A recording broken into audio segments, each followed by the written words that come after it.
हम अब बात कर रहे हैं मिक्चुरेशन प्रोसेस की, जिसको इंग्लिश में कहते हैं मूत्र विसर्जन, हिंदी में कहते हैं मिक्चुरेशन, और हमारे यहाँ के लोग इसे बोलते हैं पेशाब करना। ये वर्ड हम अपने यहाँ के आसपास के लोग यूज करते हैं, तो बायोलॉजी में ये वर्ड यूज नहीं करते ताकि थोड़ा सा अच्छा लगे सुनने में। तो मिक्चुरेशन वर्ड बहुत अच्छा था कि हाँ micturition, and it's a good term. तो मिक्चुरेशन कंट्रोल कैसे होता है जरा ये समझते हैं। देखो, पहली बात, हमारे किडनी से, यूरेटर से क्या होता है, जो यूरिन है वो आता है हमारे कहाँ, ब्लैडर के अंदर। हमारा ब्लैडर, इसको बोलते हैं, इसको हिंदी में लोग बोलते हैं पेशाब की थैली, इसी को बोलते हैं हमारे यहाँ के लोग। अब हमारे यहाँ के देखो डॉक्टर बनोगे तो आपको, मैंने पहले ही बोला, आपको नॉर्मल टर्म या हिंदी के टर्म पता होने चाहिए, क्योंकि आपसे आके बोलेंगे डॉक्टर साहब हमारी ये थैली खराब हो गई है। अब उन्हें नहीं पता कि जो टर्म्स है उसको क्या बोलते हैं, तो हम बोलते हैं ना, तो आपको पता होना चाहिए कि इसको क्या बोलते हैं। तो ये है वो जहाँ पे यूरिन स्टोर होता है। यूरिन नॉर्मली बोलते हैं कि हम 200 से लेके नॉर्मली 300 ml तक कर सकते हैं, मतलब, बट ऐसा नहीं है। कैपेसिटी इसकी अप टू 1 लीटर तक जा सकती है, वो भी, लेकिन वो मैक्सिमम है, तो जाना नहीं चाहिए। ये तो वो गुब्बारा है कि जिसकी अगर आप कैपेसिटी पे चले तो गुब्बारा फट भी तो सकता है ना, बट थैंक गॉड गुब्बारा आपका फटता नहीं है। यहाँ पे क्या है, जो muscles involve, that is called detrusor, इसको बोलते हैं डेट्रूसर मसल कहते हैं, and this is smooth muscle. इसमें कौन सा मसल है जो आपके कंट्रोल में तो बिल्कुल भी नहीं है।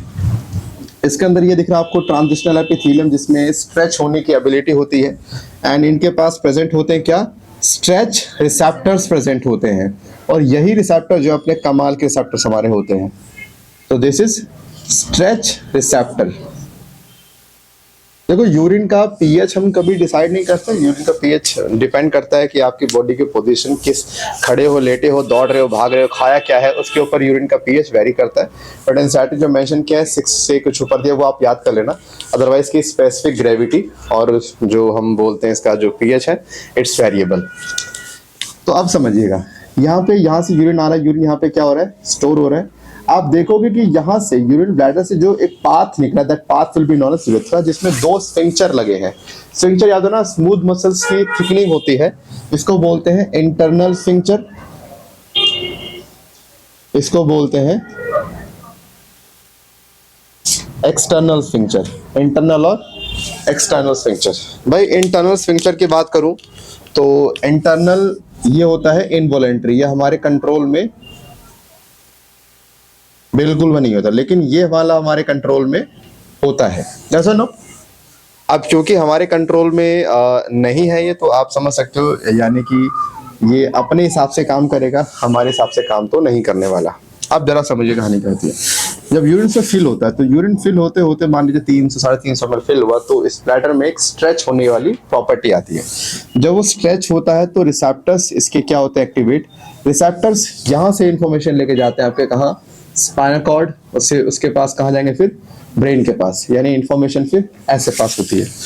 फिर ब्रेन डिसाइड करता है करना क्या है, ठीक है। वहां से ब्रेन ने सिग्नल दिया कि एक्सटर्नल को कि तुम क्या रहो, क्लोज रहो, और यहाँ पे तो आपको पता ही है सिग्नल डिपेंड करता है बॉडी की करंट स्टेट क्या है, कितना यूरिन फिल हो रखा है, ठीक है। यानी सिंपैथेटिक एंड पैरासिम्पैथेटिक एक्शन चलेगा यहाँ पे, क्योंकि हमारा ऑटोनोमस एएनएस का पार्ट आ गया, ये एसएनएस का पार्ट है, तो ये तो हम कंट्रोल कर लेंगे। तो अगर पर्सन जो है सिग्नल नहीं दे रहा है, तो वहां से सिग्नल क्या आएगा, इनहिबिटरी सिग्नल, कि बेटा अभी क्लोज रखना है, अगर खोल दिया तो जमाना हंसेगा तेरे ऊपर, फिर अभी मामला बंद ही रख। अब होता क्या है कि अगर मान लीजिए, जैसे हम बात करते हैं हमारे डेट्रोसर मसल्स की बात करें, तो ये मसल्स क्योंकि स्मूथ मसल है, तो ऑब्वियसली बात है यहाँ पर भी किसका कंट्रोल है, एएनएस का कंट्रोल है। किसका? होता क्या है कि जैसे ही अगर आपकी बॉडी का सिंपैथेटिक एक्शन स्टार्ट होता है, सिंपैथेटिक एक्शन का काम ये होता है कि वो इंटरनल वाले को बोलता है कि आप कॉन्ट्रैक्टेड फॉर्म में रहो। किस फॉर्म में रहो?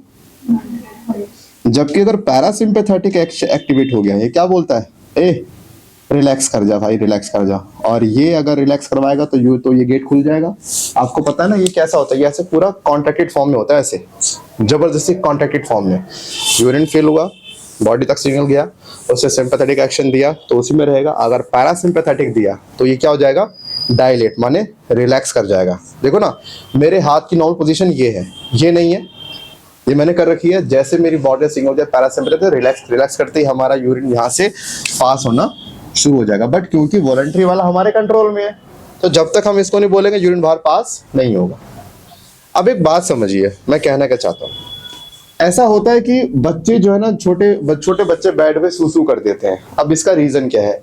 छोटे बच्चों में क्या होता है कि जो एक्सटर्नल स्फिंक्टर है ये डेवलप नहीं हुआ होता। इस मसल को डेवलप होने के लिए टाइम चाहिए होता है। यानी जो छोटे बच्चे होते हैं, छोटे बच्चों में उनके पास क्या होता है? ओनली इंटरनल स्फिंक्टर पाए जाते हैं, जो क्या होते हैं? इनवॉलंटरी। जैसे ही ब्लैडर फिल हो जाता है, स्ट्रेच रिसेप्टर्स काम करते हैं, इसको बोलते हैं कि भाई फिल हो चुका है, वो ज्यादा देर ना करते हो सिंपैथेटिक एक्शन देगा, ठीक है। और सिंपैथेटिक एक्शन जब दिया जाता है तो वो इसको तो सुनना, सॉरी, पैरासिम्पैथेटिक देगा, जिससे कि ये क्या होगा? डायलेट, माने ये होगा कॉन्ट्रैक्ट, सॉरी रिलैक्स। इससे होते जितना भी यूरिन होता है वो सारा यूरिन बाहर। अब बच्चे के अंदर क्या प्रेजेंट है? सिर्फ इनवॉलंटरी, जो हमारे कंट्रोल में है नहीं।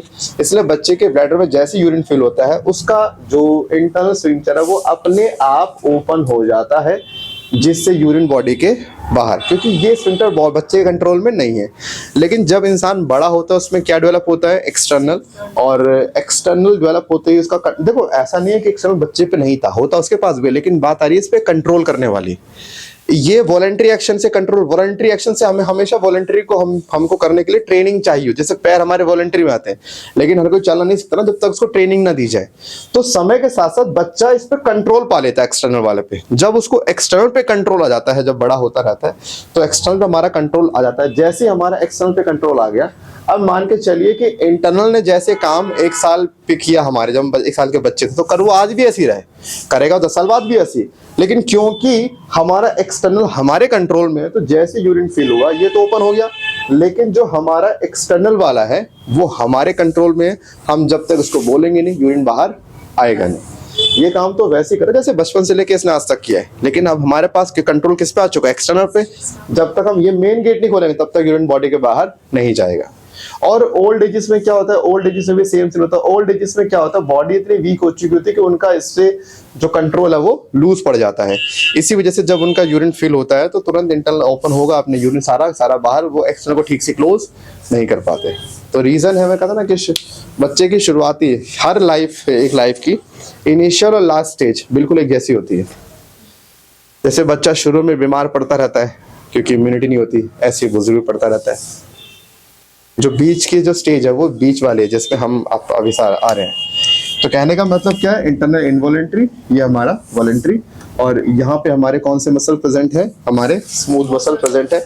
जब यूरिन को जैसे यहाँ पे इसको स्ट्रेच करता है, तुरंत हमारा जो मसल्स है वो आता है कॉन्ट्रैक्टेड फॉर्म में। उसे पता है वरना ज्यादा प्रेशर पड़ेगा, पूरा ब्लैडर फट जाएगा ना। तो यही मसल सारा प्रेशर बियर करती है जो आप यूरिन स्टोर करते हो उसका। और बाकी जो पाथ है इसको यूरेथ्रा कहते हैं, ये आपको पता ही है। कभी भी ना यूरिन को मैं कहता हूँ होल्ड नहीं करना चाहिए अनटिल ना, जब तक कि बहुत इमरजेंसी कंडीशन ना हो। लोग सारी सहनशाही दिखाते हैं अपनी यहीं पर ही, खाम खाई कलाबाजी। मतलब अगर मान लो घर पे बैठे हुए, बॉडी ने कहा जान दे जान दे जान दे, कर रहने दे रहने दे रहने दे, क्यों रहने दे, अरे मन नहीं कर रहा, छोड़, बिस्तर पड़े हुए कौन जाए। जितनी देर तक आप यूरिन को होल्ड करोगे उतना ही ज्यादा फोर्स आपके ब्लैडर को बेयर करना पड़ेगा।